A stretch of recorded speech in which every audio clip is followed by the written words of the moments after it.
Hello everyone. Today I'll be explaining you displacement reactions, which are also one of the important chemical properties of elements.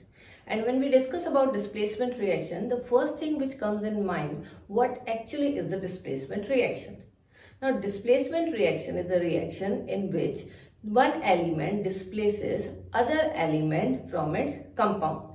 And which element will displace which element, that will depend upon the reactivity of the elements we are talking about.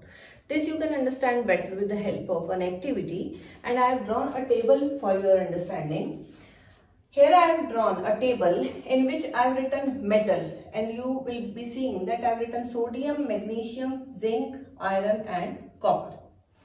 On the other side I have written A, B, C, D and E. Now what is A, B, C, D, E? Actually, we have to take 5 test tubes, and each of the test tube we have to take 5 ml of these salts. Like in A test tube, we will be filling sodium sulfate 5 ml. In B test tube, magnesium sulfate 5 ml. In C test tube, zinc sulfate 5 ml. In D test tube, iron sulfate 5 ml. And in E test tube, copper sulfate 5 ml. Now here I have just written A, B, C, D, E. What you have to do now, you have to take metal. I have written these metals here. You have to put sodium metal in all the 5 test tubes. And you have to note what happens. You will find that when sodium metal will react with sodium sulfate, there will be no reaction. No reaction will take place in this case.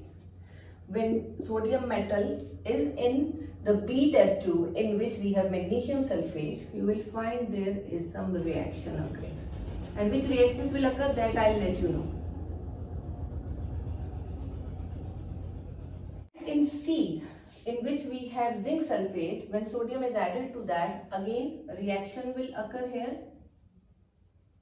And same is the case with D. In D, we have iron sulfate, a reaction will occur here.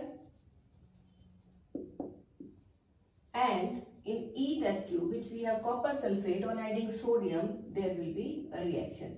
Means you will find there will be reaction in all the cases where we have added sodium except for the sodium sulfate solution, the test tube which we are having. Now this we have noted. Wash the test tubes. Now again fill the same solution, salt solution in them, and then you have to add magnesium this time one by one. You will find that there will be no reaction when magnesium is added in sodium sulfate. There will be no reaction even when magnesium will be added in magnesium sulfate.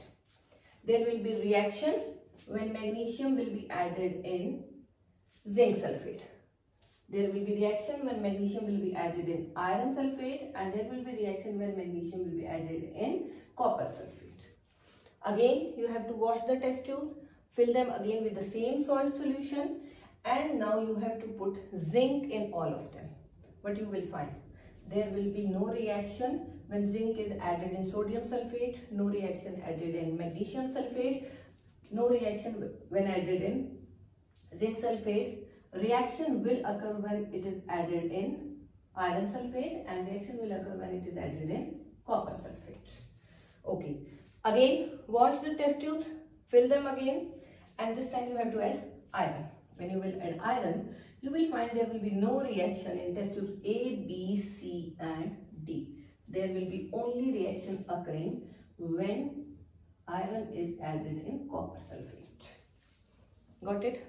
Again, same process is to be done. Wash the test tubes, refill them with the same salt solution. This time you have to add copper. When you will add copper, you will find there will be no reaction in any of the test tube. Now, you have to keep this in mind that there will be no reaction occurring when, first thing is, sodium is there and sodium salt. I have taken sodium sulfate, no reaction. Magnesium is not reacting when there is magnesium sulfate. Its salt is there, no reaction. Zinc again, where it is, its salt. Iron with iron salt and copper with copper salt. That is okay, because as much of the metal will be displaced, it is of the same nature. Now the thing which we have to understand is why there is no reaction when magnesium is added in sodium sulfate, or why there is no reaction when zinc is added in sodium sulfate or magnesium sulfate. This you can understand with the help of one arrangement of these elements according to their reactivity. That arrangement is called as reactivity series. So first I'll tell you about the reactivity series. You have to learn the reactivity series, then it will be easy for you to find out how a particular element or metal here is being displaced by the other element from its salt. So here I have drawn reactivity series, and in this reactivity series I have arranged the element from potassium to platinum. We are not taking all the elements, we are just taking few elements which are considered reactive. Okay, so I have arranged potassium at the top and platinum at the bottom of this reactivity series, and this reactivity series is in decreasing order of reactivity. Means potassium is considered as the highest reactive or the most reactive metal, whereas platinum is considered as the least reactive metal. But you must be thinking that this table is for all the metals, and we have mentioned hydrogen here. Hydrogen is actually a non-metal. So this is because hydrogen also produces positive ions. All the metals, they produce positive ions, and hydrogen is also having ability to produce positive ions. This is why it is placed in the reactivity series of metals. Now this series is also called as activity series somewhere, and also called as reactivity series, one and the same thing. Now looking at the table which we have drawn before, that how reaction occurred, you can understand now. Like magnesium, when you are adding into the first test tube which contains sodium sulfate. Now sodium sulfate is, this is sodium sulfate. So it has shown no reaction. What is the reason for no reaction? Because you can notice from the reactivity series that magnesium is less reactive than sodium. Now because sodium is more reactive, it will remain at its own place and will not leave its place in the solution. So magnesium is not having the ability to displace this sodium. This is the reason it has no reaction. Now in the second test tube, you have noticed that when we have added magnesium in the magnesium sulfate, again no reaction. The reason being the same element is present there, so there is no different element, so no displacement reaction will take place. Then the third test tube, we have added magnesium. It was having zinc sulfate. Now zinc sulfate will show reaction. We told it will show reaction, and it will form magnesium sulfate and will release zinc as solid. Now why it has done this? Because magnesium is more reactive in the reactivity series and zinc is less reactive. Now because zinc is less reactive, it cannot hold itself at its place, and its place will be taken up by the magnesium. So it will form magnesium sulfate and zinc will be set free. Then in the next test tube, magnesium was added in the iron sulfate solution.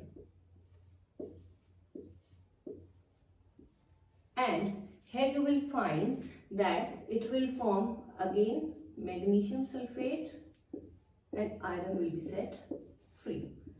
Now again you can see from the table that iron being less reactive than magnesium, it again will be displaced.